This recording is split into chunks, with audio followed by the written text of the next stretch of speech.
ఓం శ్రీ గురుభ్యో నమః.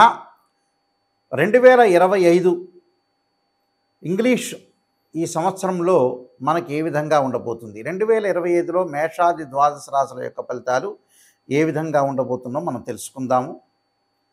సహజంగా మనకి రాహుకేతులు ఒక రాశి నుంచి మరొక రాశికి మారటానికి 18 నెలల పాటు ఉంటుంది. గురువు సంవత్సర కాలం పడుతుంది. శని 2.5 సంవత్సరాల పాటు పడుతుంది. అలానే రవి, బుధ, శుక్రగ్రహాలు 30 రోజుల పాటు ఒక రాశి నుంచి మరొక రాశికి మారటం, కుజుడు 45 రోజుల పాటు మారటం, చంద్రుడు 2.5 రోజుల పాటు పడుతూ ఉంటుంది. మరి ఈ 2025లో అతి పెద్ద గ్రహాలను మనం అంచనా వేసుకునేటట్లయితే, అంటే మిగతా గ్రహాలన్నీ కూడా కొంత మార్పులు జరుగుతూ ఉంటుంటాయి.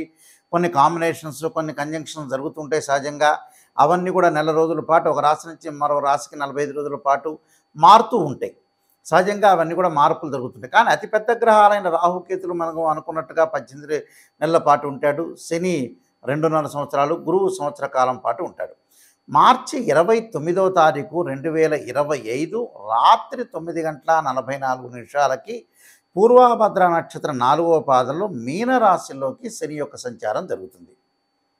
అలానే మే 14వ తారీఖున 2025 ఉదయం 11:34 మృగశిర నక్షత్రం 3వ పాద ప్రవేశంతో మిథున రాశిలోకి గురువు సంచారం చేస్తాడు. అంటే వృషభ రాశి నుంచి మిథున రాశిలోకి సంచారం జరుగుతుంది.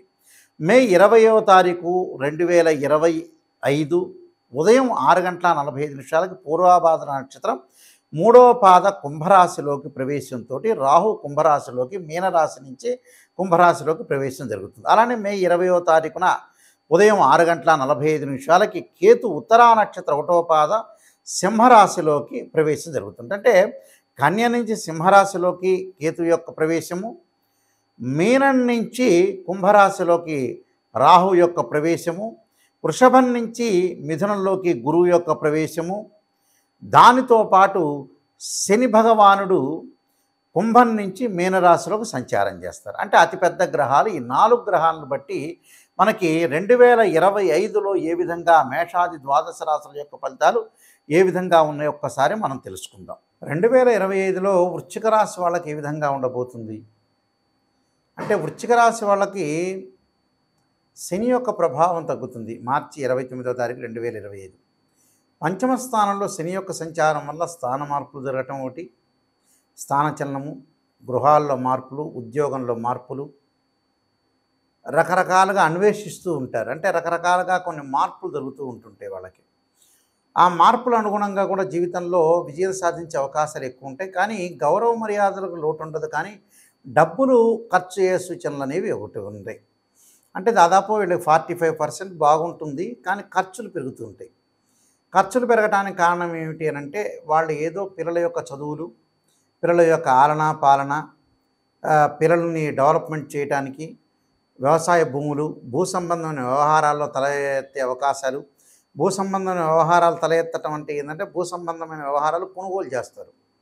వాళ్ళకి డబ్బులు వస్తాయి కానీ కొనుగోలు చేసే అవకాశాలు బాగా ఎక్కువగా ఉంటాయి. అంటే ప్రతి విషయంలో కూడా వాళ్ళు నాంచకుండా కొనుగోలు చేయటం ఒకటిను, అలానే దీంతో పాటు ప్రత్యేకంగా కొన్ని విషయాల మీద శ్రద్ధ పెడుతూ ఉంటారు. శ్రద్ధ పెట్టడం అనేది మంచిది, తప్పేమీ లేదు. శ్రద్ధ పెట్టుకోవచ్చు, ముందుకు వెళ్ళొచ్చు, ఆలోచన సరళి బాగా పెంపొందించుకోవచ్చు.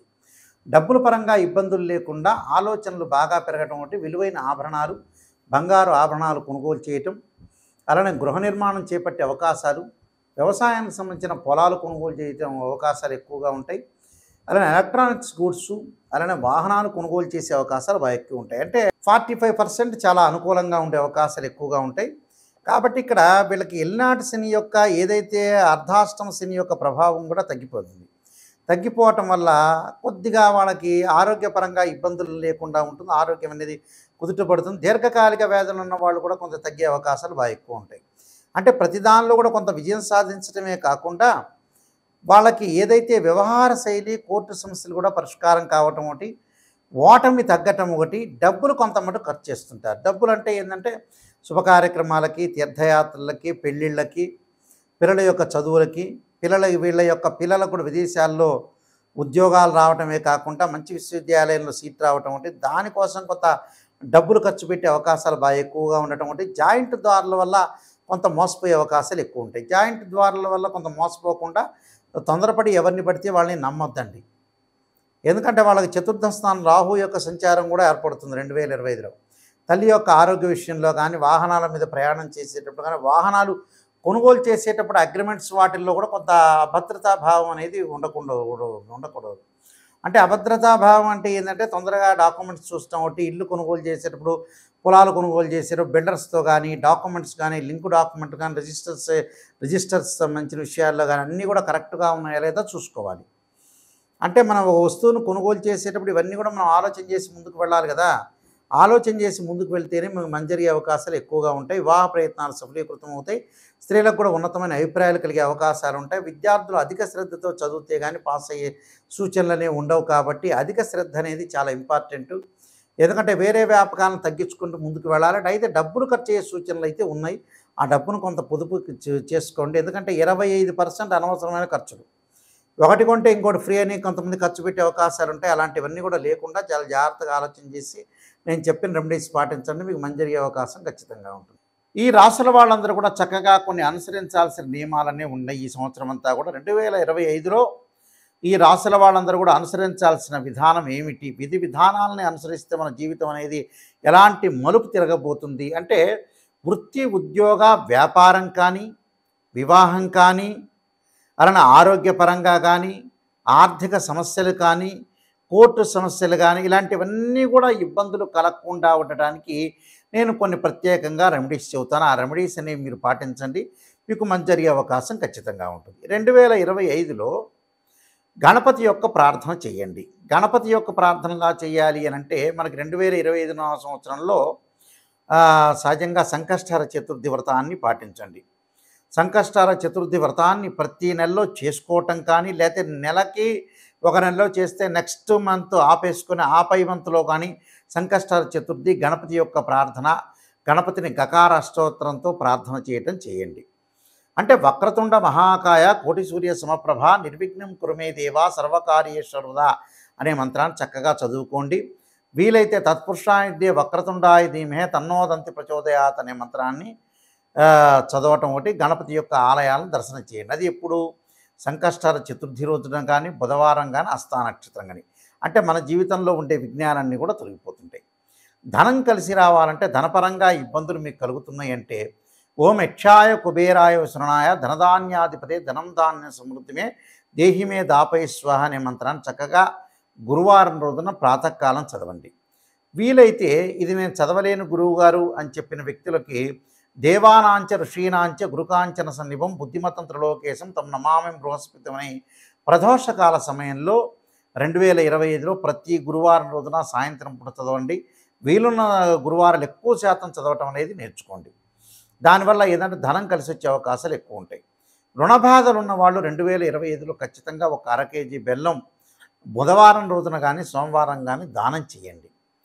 దానితో పాటు ముఖ్యంగా వీలైతే శనివారం రోజున నల్ల నువ్వులు దానం చేయటం, ఆదివారం రోజున మినుములు, అలానే శనివారం రోజున ఉలవలు, గురువారం రోజున శనగలు దానం చేయటం అనేది మర్చిపోవద్దండి.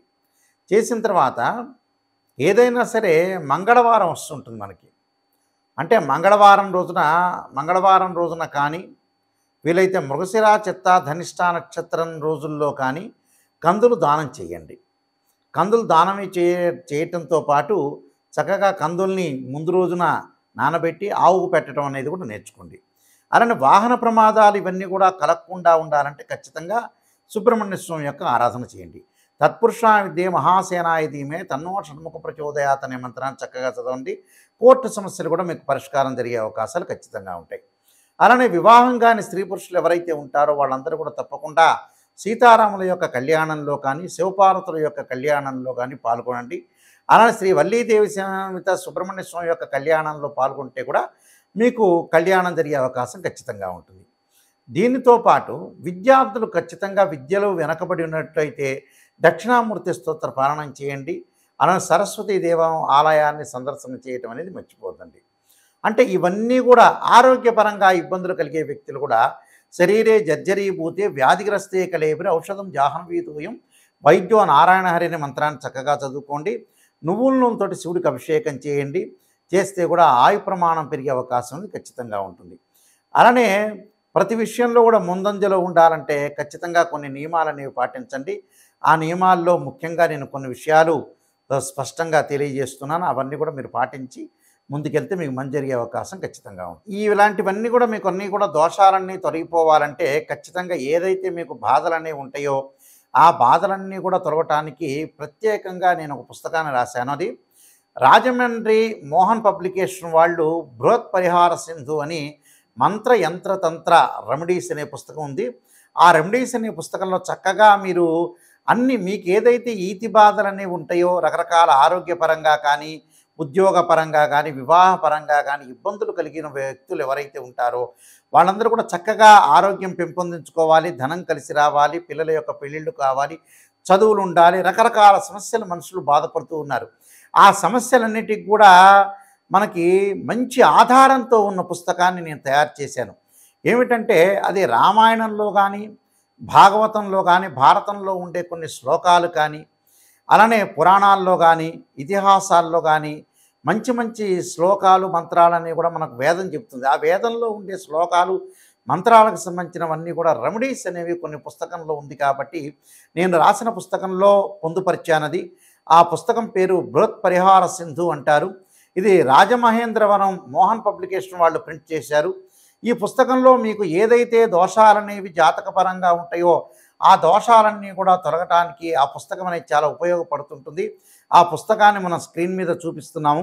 అందరూ కూడా ఆ పుస్తకాన్ని తీసుకుని ఆ పుస్తకంలో గ్రంథంలో ఉంటే ఏదైతే మీకు బాగలేదో ఆ శ్లోకాలు మంత్రాలు చదవటం వల్ల కూడా మీకు చక్కని పరిష్కార మార్గం దొరుకుతుందని మరి నేను ఆశిస్తున్నాను. సర్వే జనా సుఖినో భవంతు.